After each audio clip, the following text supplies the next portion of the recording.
ជំរាបសួរខ្ញុំបាទស្រីសំណាងជានាយកគ្រប់គ្រងទូទៅនៃក្រុមហ៊ុន GFG Investment ដែលជាក្រុមហ៊ុនផ្ដល់ការប្រឹក្សាទាក់ទងជាមួយនឹងការជួញដូរទៅលើរូបិយប័ណ្ណអន្តរជាតិបើសិននិយាយភាសាបច្ចេកទេសយើងហៅថាជាការជួញដូរទៅលើឧបករណ៍នេសាទទាក់ទងជាមួយនឹងគោលបំណងសំខាន់3នៅក្នុងការរៀបចំទាក់ទងជាមួយនឹងកម្មវិធីគូ15ឆ្នាំរបស់ក្រុមហ៊ុន GFG Investment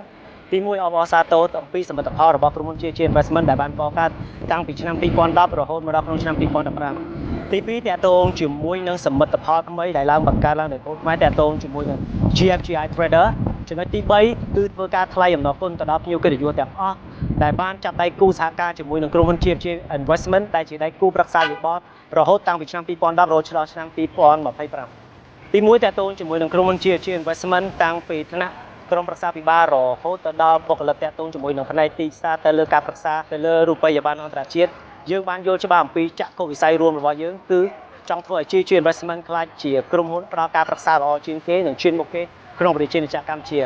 អ្វីជាពិសេសជាងនេះទៅទៀតគឺយើងផ្ដោតទៅលើគុណតម្លៃស្នូលរបស់ក្រុមហ៊ុនគឺចំនួន5ចំណុចទី1តាក់ទងជាមួយនឹងភាពស្មោះត្រង់ទី2តាក់ទងជាមួយនឹងគុណធម៌ទី3តាក់ទងជាមួយនឹងទំនួលខុសត្រូវរួមអ្វីដែលពិសេសគឺតាក់ទងជាមួយនឹងចំណុចឈ្នះទាំង3អ្វីទៅគឺជាការឈ្នះទាំង3ឈ្នះទាំង3យើងផ្ដោតតាក់ទងជាមួយនឹងអតិថិជនទទួលបានផលចំណេញ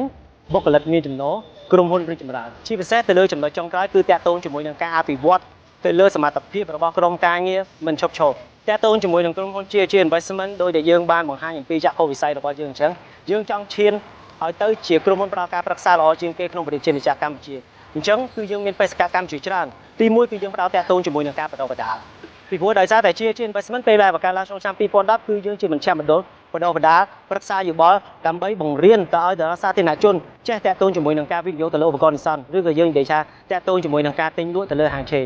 ដោយនេះដែរតាក់ទងជាមួយនឹងការបណ្ដុះបណ្ដាលគឺជាបេក្ខភាពមួយសំខាន់ខ្លាំងបំផុតជាងនេះទៅទៀតតាក់ទងជាមួយនឹង GFG Investment តែងតែចាប់ដៃគូជាមួយនឹងតាមសាកលវិទ្យាល័យផ្សេងៗដើម្បីប្រជាតាក់ទងជាមួយនឹងចំណេះដឹងផ្សេងៗតាក់ទងជាមួយនឹងខ្សែ Finance Sector នៅក្នុងឆ្នាំ2024ឆ្នាំ2025តាក់ទងជាមួយនឹងវិស័យទៅលើផ្នែកហិរញ្ញវត្ថុពិតជារីកដុះដាលខ្លាំងមែនទែនគឺតាក់ទងជាមួយនឹងតាំងពី Technology អញ្ចឹងតាក់ទងជាមួយនឹងចំណុចនេះគឺយើងសារជាប់ខ្លាំងមែនទែនគួបរូបសំតាក់ទងជាមួយនឹងចំណុចដែលខ្លាំងមួយជាInvestmentអាចនិយាយថាគឺជាក្រុមហ៊ុនតែមួយគត់នៅក្នុងប្រទេសជាតិកម្ពុជាដែលមានបានបង្កើត app ដោយខ្លួនឯងអញ្ចឹងជាតាក់ទងជាមួយនឹងចំណុចនេះជាចំណុចមួយដែលខ្ញុំចាត់ថា GFG Investment អាចជួយជាច្រើនទៅដល់សាធារណជនដើម្បីជួយជំរុញឲ្យពួកគាត់អាចបង្កើតទៅលើផលចំណូលបន្ថែមចេញពីការ investment តាក់ទងជាមួយនឹងការជួញដូរទៅលើឧបករណ៍នេសាទតាក់ទងជាមួយនឹងគោល15ឆ្នាំនេះទី1គឺយើងបង្ហាញអំពីតាក់ទងជាមួយនឹង app ថ្មីរបស់ GFG Investment អាចនិយាយថាអ្នកនរគ្នាមាន app មួយនេះនៅក្នុងដៃអ្នកនរគ្នាអាចទទួលព័ត៌មានគ្រប់បែបយ៉ាងពីការវិនិយោគមានទាំងតាក់ទងជាមួយនឹងការផ្ដល់តាក់ទងជាមួយនឹងការប្រឹក្សាតាក់ទងជាមួយនឹងទិន្នន័យសេដ្ឋកិច្ចតាក់ទងជាមួយនឹងការផ្ដល់យោបល់តាក់ទងជាមួយនឹងចូលទីផ្សារនិងកម្រិតលើការពីហានិភ័យអ្វីពិសេសជាងនេះទៅទៀតនៅក្នុង app ក៏មានតាក់ទងជាមួយនឹង function មួយនៅក្នុងការបណ្ដុះបណ្ដាលអញ្ចឹងខ្ញុំជឿជាក់ថាតាក់ទងជាមួយនឹងសមិទ្ធផលមួយនេះនឹងការបង្ហាញនៅក្នុងថ្ងៃនេះវាជារឿងអស្ចារ្យមួយសម្រាប់ប្រទេសខ្មែរដែលយើងអាចធ្វើបានហើយជាពិសេសគឺជាសមិទ្ធផលដ៏អស្ចារ្យក្នុងរយៈពេល15ឆ្នាំជាចុងក្រោយសូមអរគុណខ្លាំងមែនទែនទៅដល់អតិថិជនទាំងអស់ដែលបានចាប់ដៃគូជាមួយនឹង GFG Investment តាំងពីឆ្នាំ2010ឬក៏ទៅចាប់ផ្ដើមគឺពួកគាត់បានផ្ដល់គុណទៅដល់ខាងក្រុមហ៊ុនក៏បានខិតខំប្រឹងប្រែងតាក់ទងជាមួយនឹងការបណ្ដុះបណ្ដាលតាំងពីបុគ្គលិកចំណេះជំនាញនិងធ្វើយ៉ាងណាដើម្បីឲ្យក្រុមហ៊ុនដើម្បីអតិថិជនទទួលបានផលចំណូលទៅតាមអ្វីដែលពួកគាត់ចង់ទៅបានអ្វីជាពិសេសជាងនេះទៅទៀតសារចុងក្រោយក្នុងការផ្ដល់ចាមុននឹងដល់លោកស្រីក៏ដូចជាសាធារណជនចង់ចាប់ផ្ដើមតាក់ទងជាមួយនឹងការវិនិយោគទៅលើវិស័យណាមួយមិនថាវិស័យតាក់ទងជាមួយនឹង Finance Sector មិនថាតាក់ទងជាមួយវិស័យផ្សេងៗ